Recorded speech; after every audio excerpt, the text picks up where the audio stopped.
to another agency. So Middletown is obviously far away from here. It's about 25, 35 miles. So the resident trooper can't say go to Middletown and go get town records. No, that's not what the law allows. The law requires access in the town to town records. It's quite simple. It is not being done. I would hope that the town would turn around and tell the resident trooper, tell the state police, look, we don't mind sending you copies of reports if that's what you desire, but the law requires us to keep our town records in our town. Does the board have any questions in reference to that issue? I will provide the board with the FOIA Commission's case 2014-408, which was issued April of this year. And I'll also provide sections of our FOIA Act, Section 1-210 and Section 1-206, which covers most of what I said here. Thank you, Mr. Gadbout. Let me continue. I will be asking for, continue to ask for records from the town. If the town does not want to abide by the FOIA Act, and I want access to the records, my only option is to file lawsuits to gain access to those records. I certainly don't want to have to do that, but I certainly will, because I am not going to toss my rights away to access public records. So hopefully, and I believe I've sent the first selectman a letter, giving them ample opportunity to pull back records from the state police that are town records back to the town. So hopefully action will be taken there, because I've talked to a lot of citizens in reference to police reports, especially if people have accidents in town. I've also talked with a couple of police chiefs in reference to personal accidents that they have had. And it takes them about 6 months to get a report out of Middletown. Whereas I don't think that the town itself, if you go over to the police department and ask for a report that one of our policemen make, I don't think you wait 6 months. I think it's pretty quick. Additionally, my conversations with the people over at the police department indicate that they probably need a little help in understanding our FOIA Act a little bit better. They seem to not have a complete grasp of the responsibilities in reference to our FOIA Act. And I would suggest that the town contact the FOIA Commission, because they have a program where they'll have somebody come over and educate the town. I know that they have been here before, and I would suggest that the town take advantage of that free service. Costs nothing, we already pay for it, to avoid potential future lawsuits. Thank you. Thank you. Mr. Anderson?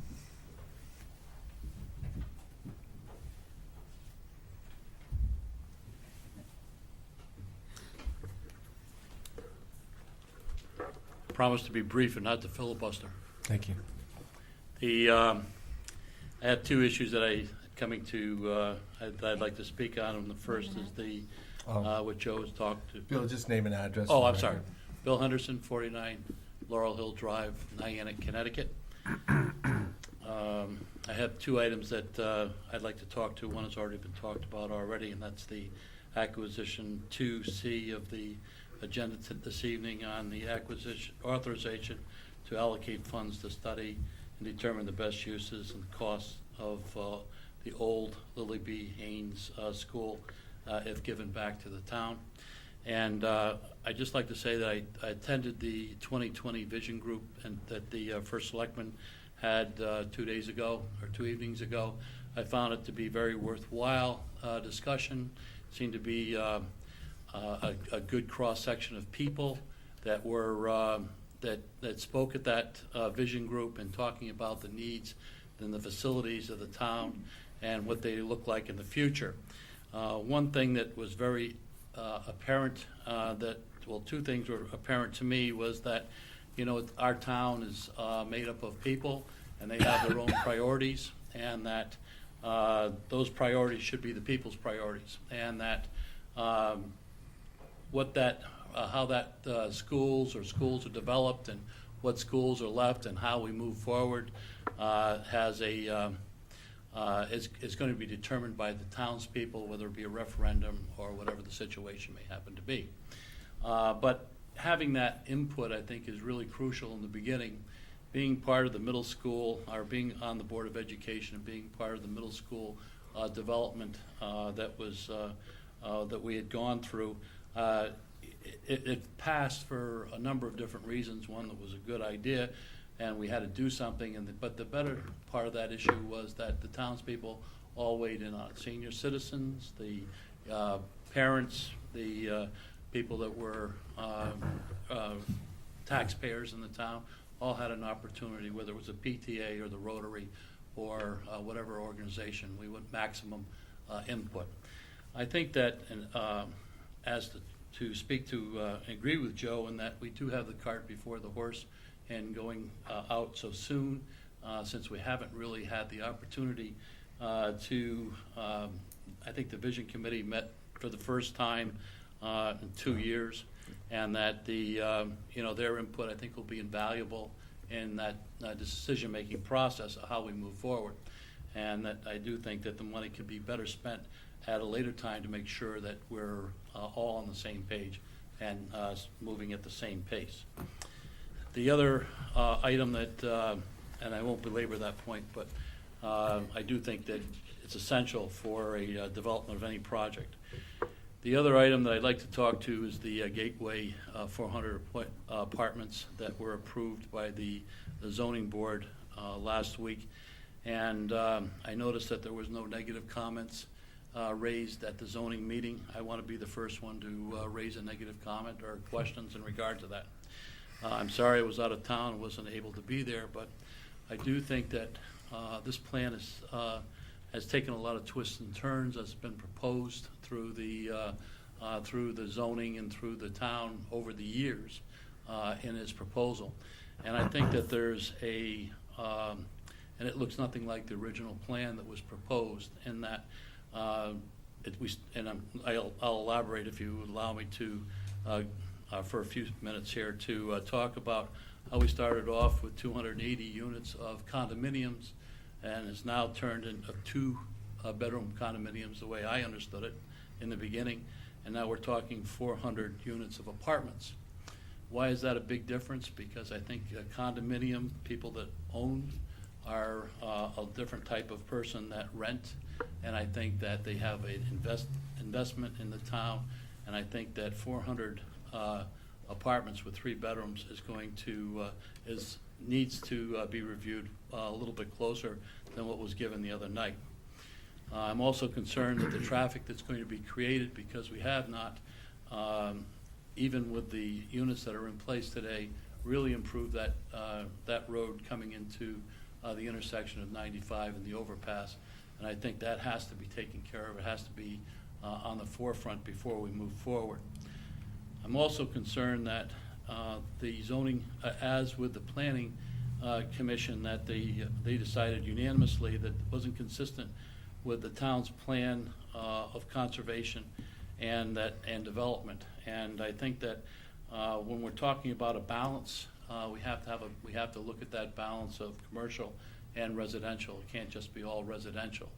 I understand not being there, but it did, from reading the newspaper and talking to my wife who was there, that there was a major concern that the financing of this was made more sense to have the financing first before the commercial went into place.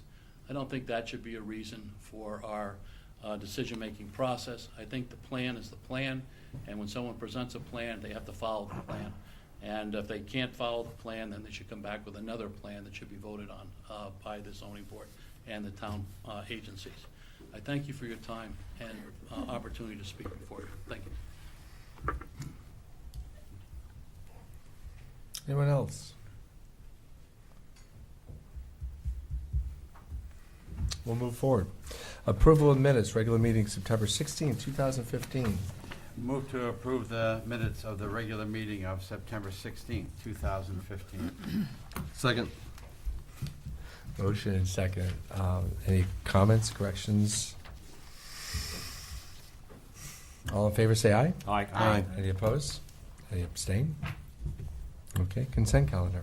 Move to approve the consent calendar in the amount of $3,913.94 for the meeting of October 7th, 2015. Second. Been seconded. All in favor, say aye. Aye. Any opposed? Any abstain? Joe, you're first, it looks like. Streetlight replacement program. I should just hand it right over to you, I bet, huh? Joe Bergaw, 1991 Ave. I'm also Director of Public Works. I gave a packet to the board, and I'd like to kind of go over what is in it. It's a proposal for the town to purchase its streetlights. We all know that the budgets are always tight every year, and we're always looking to try to find ways to save money. And we kind of came across this. It was a program that CCM is putting out, and our COG actually promoted, where you can now start purchasing your streetlights. Like right now, in the town of East Lyme, Eversource owns our lights, and we pay Eversource a rate 116 for a rental of those lights. And then also we pay for the supply of it. We pay about $192,000 a year for those streetlights, and it's about a little over 1,400 lights. As I put in here, LED technology is starting to get out there, and 4 or 5 years ago it was something where the technology was still being a work in progress, but as the years go on, the prices are coming down. Main Street is actually all the decorative lights are all LED lights, and it's something that now is a viable something to look at. So reached out to a company. There's the Connecticut Conference of Municipalities put out a RFQ to try to get different companies that could get proposals to come into a town and to replace it, to figure out how much this would be. So I'd like to kind of walk through what I have in this package. In the first sheet you have in the rates, that's the rates 116. And right now, we have about 1,400, actually about 1,450 streetlights in town. And of those, about 1,200 are 75-watt high-pressure sodium lights. So with that, it's about $7.30 a month to rent that light. The new rate 117 for LED would be about 56 cents. So it would be 7.8% of what we pay now. So it would be 92% savings in the cost of the rental. And then the energy, because as we all know, and a lot of people are changing to LED lights in their house, the energy is about a quarter. So we save 75% in the energy and about 92% in the rental to Eversource. So there's got to be a hitch. It sounds really good. Well, you got to buy the lights. They're not our lights. Eversource is a company that doesn't really want to give this up because it's a cash cow. So you have to write a letter to Eversource to ask them how much it is to buy the lights. I did do that last December. A lot of things were on our plate right now. At that time, they gave me, and it's in the package, but they gave a book value of $364,000. At the time they gave this to us, it was in March. It was a 90-day window, and that window is now gone, so I had to rewrite them a letter to find out what that evaluation.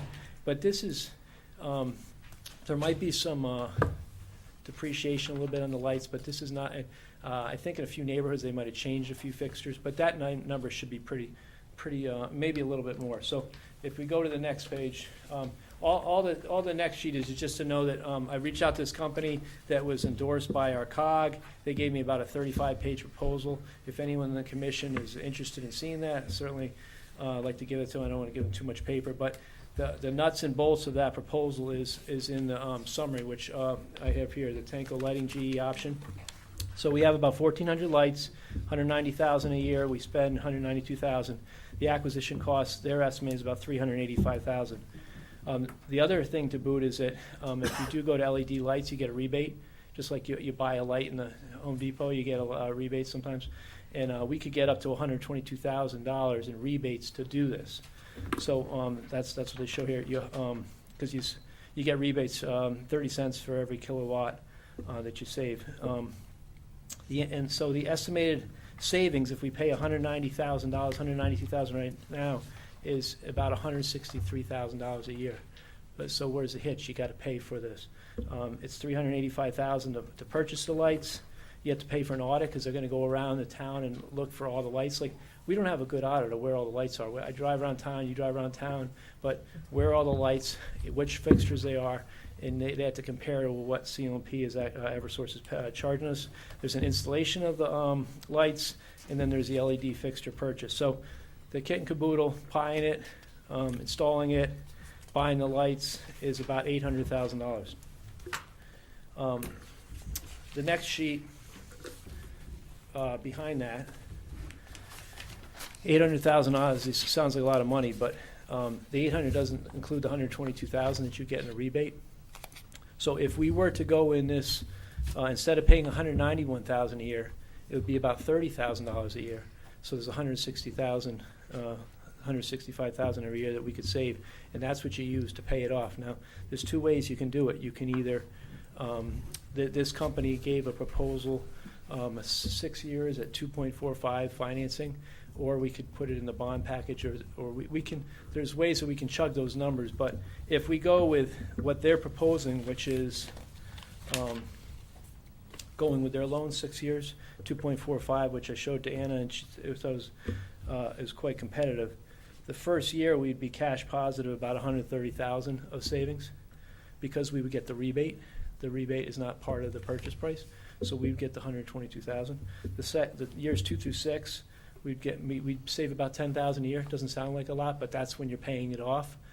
And then after years 7 through 20, as you go forward, you'd be able to save the town about $150,000 a year. There's a lot of towns that are looking at this. New London actually owns their lights. They're looking to go to LED. Vernon has now signed a contract with these people. Bob Kleinhans, who lives in town, who's the director of public works up there, I talked to him, and he was like, this is a no-brainer. There's I think I put in there, I think Berlin's doing this. They're doing it all over the state. Rocky We don't Hill, just have to get Berlin. in line. Well, everyone wants to try to Yeah. save money, and honestly, I won't be here to say I mean, you have to pay for it, Right. but right by going forward and paying for it, right off the get-go, you save money. Right. But then you can save significant money in the future. Now, logistically, so you have to maintain the lights. They're LED lights. They're going to be the full cutoff lights, so you don't drive down the street and see that big yellow glow, because they're full cutoff. You can't see them. They're the white lights like you see in downtown. And New London Cut off means it points straight down. full cutoff You know, means with the a cone fixture down. is completely up in the metal, so that you don't. So when you look at drive it down the street and sideways, you don't that see it. bulb hanging down, that's a semi-cutoff. Full cutoff is all the way. So, but New London actually had a few of these lights installed because they were a little skeptical what it's going to look like. I have not seen them yet. I'd like to get over there to see what they look like because it's a whiter light, whereas you drive down the road now it's yellow. So, where we're at right now is this came up upon us. I met with first selectman. I met with director of finance. I think this is a good proposal. I'm not asking for anything right now as far as, I'm asking if you have any questions or anything like that. I'm going to be at the Board of Finance next week to see, but the one caveat, if you want to call it, is this is not on the capital plan of the town. So if we were to do this, it has to get on there. The problem is if we wait till next year, until July 1st, every month that we wait to try to move forward with this, we're losing money because the quicker we can do this, the quicker we can pay them off, the quicker we can make $150,000 a year of savings. So it behooves us to try to move forward. I wasn't in a position because I didn't even know that this proposal existed this time last year when we were putting together our CIP. This came upon us. It's a way to save money, and I think that's part of the resolution. And Anna said that it was, if we can purchase the lights from CLP and Eversource, it will get us going. And if we could do that in the spring, it would be better than waiting till July 1, because right off the get-go, we're spending money to keep paying Eversource every month. Right. So, do you have any questions or? What's the life expectancy of the light poles? 20 years. So, It's just like Oh, if the you poles? bought. yeah, I mean, Oh. we're buying these. Well, You we're mean the buying light, we're buying the fixture. fixture. The utility pole is still So the Eversource. fixture is, but how old are they now? I mean, are we assuming they're new? Well, or see, are they 15-year, The lights out there now? Yeah. The lights out there now are varying age, and so here's an example. If they're older, and if CLP or Eversource decided to come into town and relamp this town, the fixtures would look nicer, but our buyout costs would be significant higher, because every time they come in and try to fix a light, that valuation number goes up. Okay, but I'm saying, so we have lights of varying ages. They have Correct. 20-year expectancies. We're buying them now. What's to say that, half of them don't need replacement in 5 years? So all of a sudden, we're adding that cost on. Well, it's not a really matter of what the lights are now. They're regular lights. These are LED lights. They're 70%, or they're 20 to 30% less, or 20 to 30% the energy that the normal lights are up there. Like, here's an example. The normal light in town is an 84 watt high pressure sodium. We'd be putting up 24. So it's using a quarter of the energy. Oh, I get that. But what she's talking about Okay. is the metal piece, Yeah. what we're buying, What we're not the buying. bulb. Okay, Yeah. you're talking the The fixture. Yeah, the The fixture. fixture? The fixtures aren't really the things that rot out, it's the lights themselves. So They're- we're buying something that's gonna be around for Correct. ages. Correct. Okay. And so you have, right now we pay 190,000. This proposal's saying it's gonna be about 30,000 a year, but of the 30,000 for the energy and everything like that. But you have to take, the first year, all its labor and materials are covered. But then after that, if a resident calls out and says light 755 in front of my house is out, they call us and we'd have to send someone out. So the proposal actually takes that into account, that maybe the first few years is not gonna be many lights, so it might be 6,000, 7,000, and it's on an escalating scale. So if you do the math in the proposal and the numbers I gave you, there is a maintenance cost, and you can't just take the first year's maintenance cost and times 20, because they can see it's on a rolling scale. It's gonna go up, the maintenance. It's not gonna be significant, because LED lights don't go out, I mean, they last much longer. You could have someone shoot them out with a BB gun. I mean, if someone ran into a light and we had to fix it, a lot of times, and we've been getting a lot better with this, you get the accident report and charge it to the insurance, because we didn't hit it, someone hit the pole, so. But the fixture, the metal part of the fixture is not what corrodes, it's the fixture is what goes. Okay, thank you. Other questions? It's not a proposal tonight for us to decide on. You're going to come back and ask for. I have a question. How would we pay for this? I know there's 122,000 coming back. So ultimately, the $678,000 we'd need this year for this project. Where would we get this, since we can't bond it? They finance it, I believe. They have a finance program, Well, but it's we don't have a line item in our budget. How are we going to pay for this? It's my understanding that if you go with their financing package, you just pay them. I actually gave you the financing numbers in here. Okay. I think it's Yeah, 71,000 a year. But once you Semi-annually in start going arrears. to this, you instantly drop your electricity costs, so you should be able to cover those payments. The savings in electric costs, that 190 that we're paying, Yeah. You take will pay it for from the streetlight line, so we wouldn't really be asking for any money. We'd be actually paying any kind of payments out of the streetlight line of the savings. Do you want to just Exactly. make sure we clarify that? We would still need to go through an appropriation process for the project. It would be similar to what we do when we do the acquisition program. We state the full amount that we're going to need, and we state what the interest rate is and what the total of payments will be over the 6-year period. Even though we're going to, in theory, be able to make those payments with savings that we have in other places in the budget, because we have to handle it as an individual project. I have I do, as Joe indicated, the rate for this program is competitive. When we did our last bond sale in July, the rate we received was 2.7%. When we did our own RFP for the acquisition program, the rate we received was 1.66%. I do not believe we would get that 1.66 today if we did another RFP, but the 2.45 is a competitive rate. Thank you. Other questions? I have a question. Hey, Joe, how does the utility company measure how much electricity they're using? They're not measuring every light, are they? It's or not is it metered. It's not metered, right? It's all a formula based on, in the summertime, it's all burn hours. So Okay. they know in the summertime, there's only, 7 hours of light, 8 hours of darkness or something like that in the winter. So basically, our bills go up and down based on the time of year. So in the wintertime, our city light bills are higher because the street lights are on longer, but it's all based on a calculation similar to what I gave you. I didn't want to bore you with all kinds of stuff, but there's actually a formula that actually, because they're all unmetered. And we have equipment here in the town that can maintain these, I assume? Because Well, we would be in charge of maintaining the yeah, light in the pole. What you would Not do the is, pole. if you move forward, you would actually get into a contract with an electrician. We don't have the ability in-house. You would get an electrician to Okay. do that. But the first year, it would all be covered, and then that's where the costs in the future. And other communities are doing that, and London's gonna be doing that, and you just, basically, if someone calls today, you put a work order request, you send it out to the electrician company. It's not, it might not just be kind of, it has to be a electrician that's licensed to work on those lights. Okay, and the life expectancy, and that's the one thing about LEDs that's great, is the life expectancy outpaces existing or legacy technology. Is that the case? I mean, you said 20-year bulbs, and what are the high-pressure sodiums, average lifespan? I don't know the lifespans, that they're nowhere, It's they nowhere always, near. they always tell me burn hours based on it, but it probably ends up being, I don't know, 4 or 5 years. It's nowhere near, it's like Okay, a quarter. so there is a saving in maintenance as well. Yeah. Well, the other And thing, replacement, the other thing yep. that's really valuable to this is there's an audit involved in it.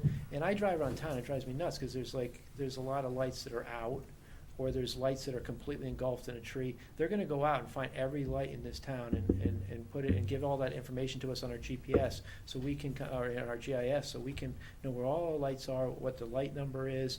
We're gonna have a much better grip, and no one, I did that in Stonington when I was over there, I GPS all the lights. We don't have that information here, so if someone calls and says there's streetlights, I have no idea what pole number it is, where that light is, whereas that's a valuable information. That's part of this, it's their audit. It's the first thing they do. And the company would come back and then fine tune the exact numbers, because they say there's 434 lights in town. That's based on Eversource's records. There could be 1,400, there could be 1,480, because we're trusting them that they have the right count. So that's part of their audit, is to go out there and let's compare our records. Okay, thank you. Except for our downtown lights down on Main Street, Eversource owns all of the That's correct. existing lights. So this rate, the 56 cents or whatever, is probably is what we're paying downtown. That's why those lights don't cost that much. The big cost was the upfront installation when we purchased them. But every other light in town that I'm aware of is rate 116, which is owned by Eversource. Now, if a car hits the pole and they have to put it back up, that's not our problem. That's Eversource's. But we just have to be more vigilant. If there's an issue like that, you got to call and get the accident report, or if it's a storm, a lot of times it's FEMA involved. So that. Thank you. I know the school, after they put the new lighting system in up at the ball field, up at the turf field, the lights that are on at night, so that people can walk until about 10 o'clock at night, or depending on the time of year. I know the costs have dropped dramatically. You have a lot more light at a lot less cost up there, so, Yeah. something like this is a good idea to at least look at pursuing. All over town. I mean, Eversource has a program to change LED lights. They actually cost more. I don't know why, but they do. Because I know why, because they're recouping their costs. So instead of $725, it's $850. They tried to sell me on it recently, and I don't want to go there. I just don't want to pay any more for buying out their lights. It's a good program. It's happening all over Connecticut. We'll be interested to hear more about it in the Okay, future. thank you. Thank you for doing all this work and on behalf of the town.